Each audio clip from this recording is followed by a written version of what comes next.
Lors de l'installation d'une porte moustiquaire, vous avez le choix entre la pose en tunnel ou la pose en applique. Nous allons d'abord vous expliquer la pose en tunnel.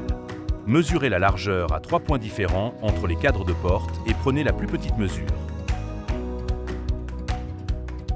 Mesurez maintenant la hauteur à 3 points différents et prenez également la plus petite mesure. Nous prenons les plus petites mesures de largeur et de hauteur pour garantir que la moustiquaire s'adapte même si le cadre de la porte est un peu tordu. Les plus petites mesures que nous avons notées dans cet exemple sont de 90,3 cm de large et de 210,4 cm de haut. Nous recommandons de réduire ces dimensions de 3 mm afin que la porte moustiquaire puisse être installée dans le cadre de la porte sans trop d'effort. Vérifiez s'il y a suffisamment de profondeur libre à l'intérieur du cadre de la porte. La profondeur d'installation de la moustiquaire est de 18 mm. Il est donc recommandé qu'il y ait une profondeur libre d'eau, moins 18 mm. Vérifiez également s'il y a suffisamment d'espace entre la poignée de porte et le cadre de la porte.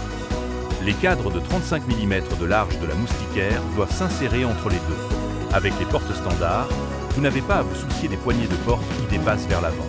La moustiquaire n'est fermée que lorsque la porte est ouverte, donc une poignée de porte qui dépasse n'est pas un obstacle. Si la profondeur du cadre de porte n'est pas suffisante ou si la distance entre le cadre de porte et la poignée de porte est trop petite, vous pouvez choisir la position d'installation pose en applique. Nous continuons maintenant avec les instructions de mesure dans le cas de pose en applique. Dans le cas de pose en applique, les mesures sont prises de la même manière. Nous mesurons toujours l'ouverture de la porte. La différence pour pose en applique est que cette fois, nous devons augmenter les mesures de l'ouverture de la porte de la largeur des cadres de la moustiquaire. Comme les cadres de la moustiquaire ont une largeur de 35 mm, vous devez avoir au moins 35 mm d'espace libre sur le cadre de porte autour de l'ouverture de la porte. Augmentez maintenant la largeur notée de l'ouverture de la porte de 7 cm, à savoir 35 mm pour le cadre gauche et 35 mm pour le cadre droit.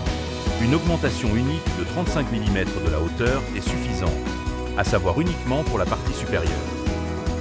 Assurez-vous d'avoir mesuré la hauteur depuis l'intérieur du haut du cadre de porte jusqu'au sol avant de l'augmenter de 35 mm. Même s'il y a un seuil en bas, mesurez jusqu'au sol.